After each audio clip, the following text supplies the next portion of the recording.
Donald Trump is not a stable actor, and we'll talk about that in a minute. And that may not be reason enough for you to vote for her, because it's not. It's getting close, though. I'm gonna. Donald Trump is treading into some territories that really makes me question how long could I keep not supporting Hillary Clinton, because I've been pretty consistent. I'm like, there's pretty much nothing that I agree with her on when we get to the details. The devil is in the details, right? So she stands for, name an issue that she stands for. As soon as you go into the details of it, there's some problems from a progressive perspective. So there's a lot that I disagree with her on, and I've been pretty consistent about that. But Donald J. Trump is treading into some territories that I didn't think he would tread. Actually, instead of me just talking about it, let me play a clip of. Well, two things. I have to talk about this holistically, and then I'll take this caller. I want to play a clip from Morning Joe, Joe Scarborough on MSNBC. I'm going to discuss it from a journalistic perspective because the clip is problematic from a journalistic perspective. But then I'm also going to talk about the implications of what he said. So let's listen in. Several months ago,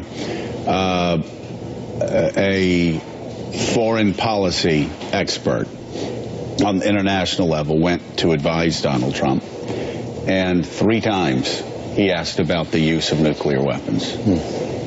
3 times he asked, at one point, if we have them, why can't we use them? That's one of the reasons why he just doesn't have foreign policy experts around.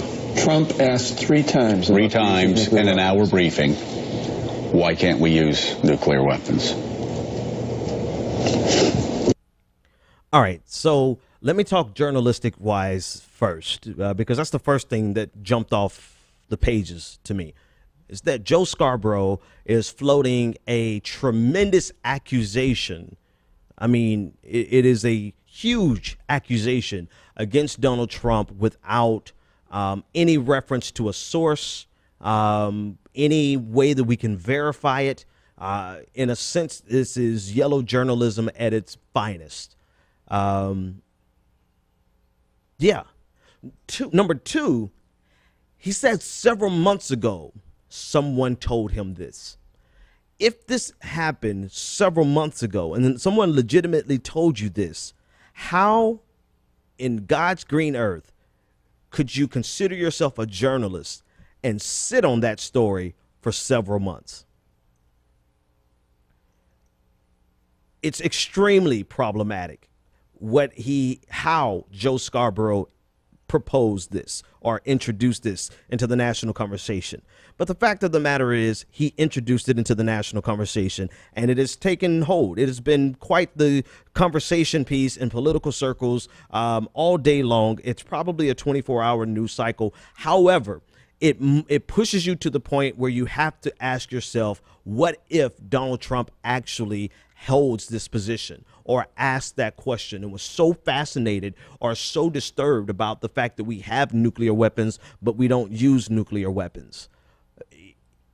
And the further extension of the problem is the fact that this is completely plausible. This is completely plausible. This is not outside of the realm of possibilities for something Donald Trump would say. When you consider this is not the first time he's alluded to using nuclear weapons in the Middle East in particular, when he's talked about NATO and referencing Article 5 of NATO and not holding on to our responsibility and our commitments that we made to NATO. Something like this that Joe Scarborough has accused Donald Trump of is not outside of the realm of possibilities. So since it's not outside of the realm of possibilities, it is absolutely something that we have to take into consideration and something that we can't just casually dismiss. And because of that, it opens up an entire world of problems on the international stage that are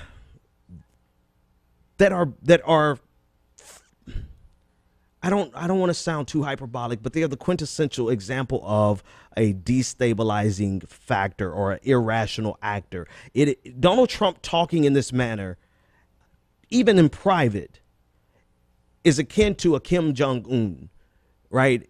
Someone who is an irrational actor, someone that we cannot predict, someone that we cannot make predictions based upon or have expectations. We don't know what that type of actor would do if they are in charge of a nuclear arsenal, or even if they're just in charge of the strongest military in the world.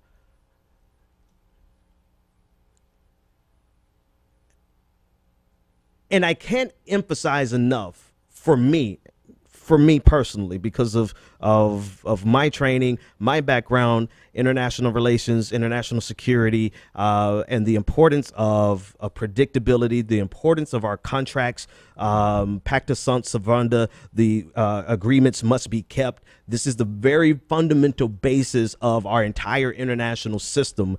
And to have a person who is potentially the next president of the United States, the quote unquote leader of the free world, with a tens of thousands of nuclear weapons at his disposal, or, I don't know the number, but it's in the tens of thousands, right?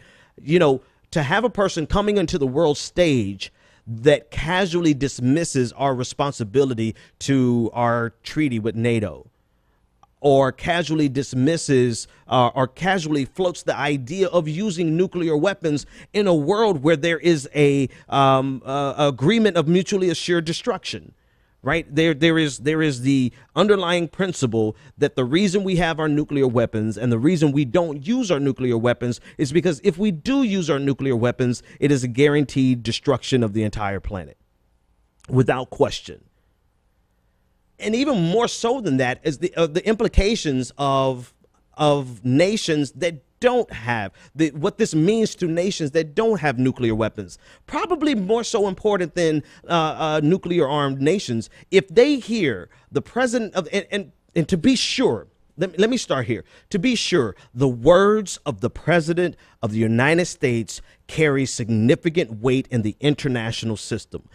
All day long, I've had people say, yeah, but there are protocols in place to prevent this from happening.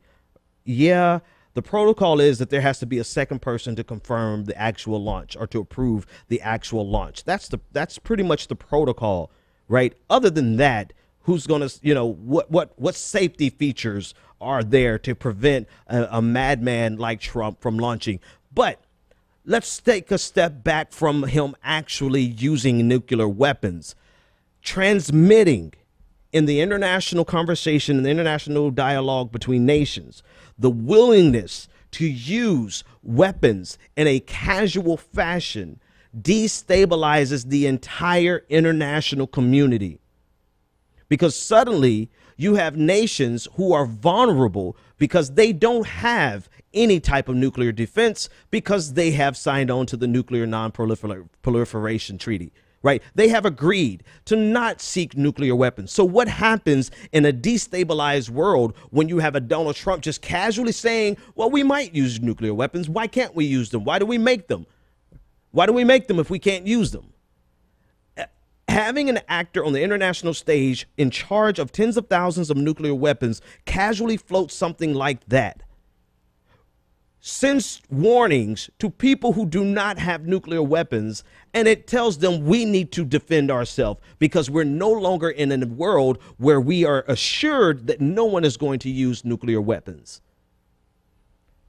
Now, this entire conversation is based on a quote from Joe Scarborough that he did not source, that he did not give us a citation or a reference on, and that he sat on for months.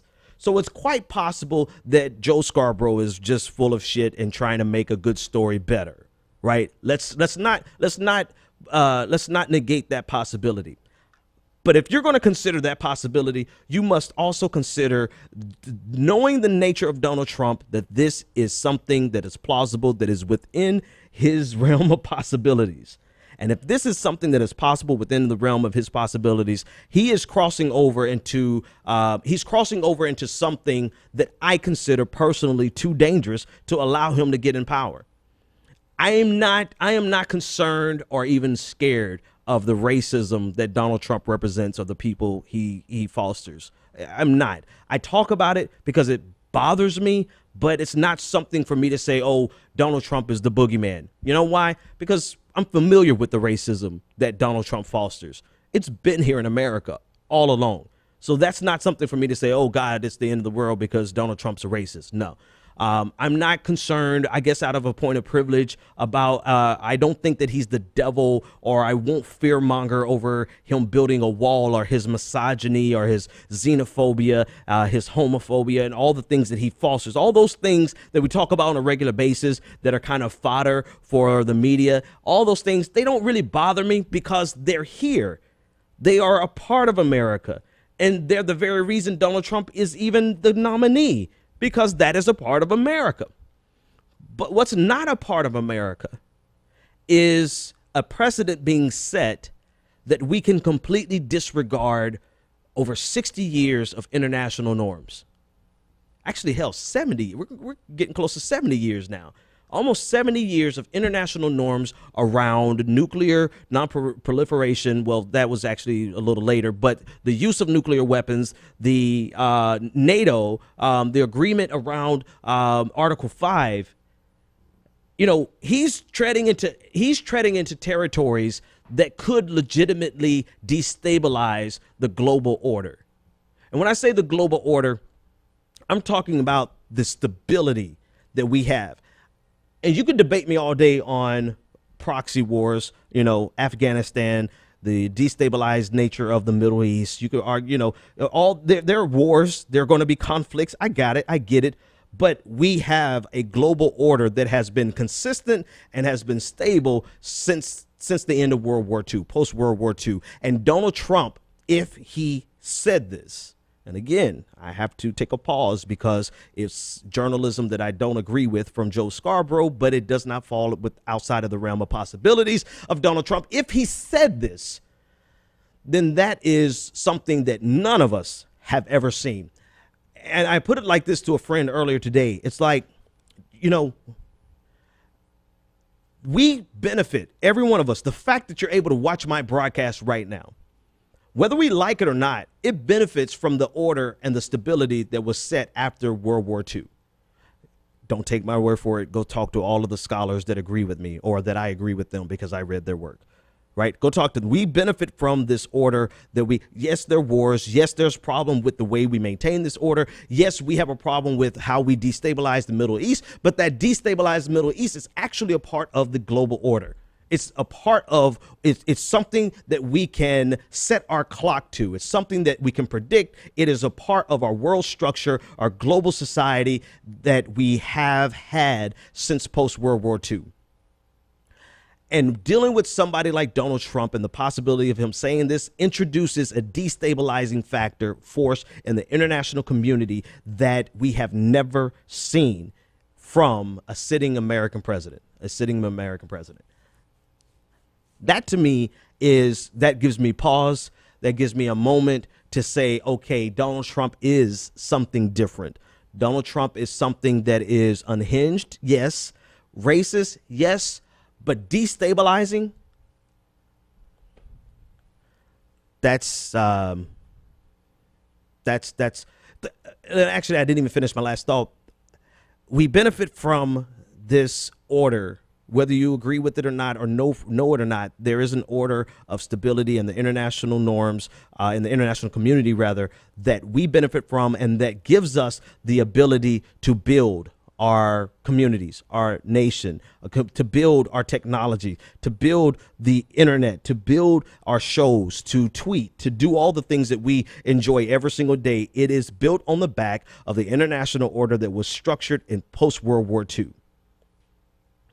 It also gives us the ability to debate back and forth about how horrible Hillary Clinton is, or how horrible, you know, whoever is running for president. It gives us that stability. We benefit. We can do it because we're not at a perpetual state of anarchy and chaos and war. Donald Trump, if he said this, which is not outside the realm of possibilities, actually introduces a destabilizing factor in the international community that would remove our ability to talk about how that potentially could remove the ability to talk about how ridiculous neoliberalism is and how much we disagree with Hillary Clinton. I probably can do an entire lecture on that for at least 4 hours, but the sentiment is there, and it rings very true to me. It rings very, very true that casually saying that we don't have to keep Article 5, casually saying that we can use nuclear weapons really changes the game.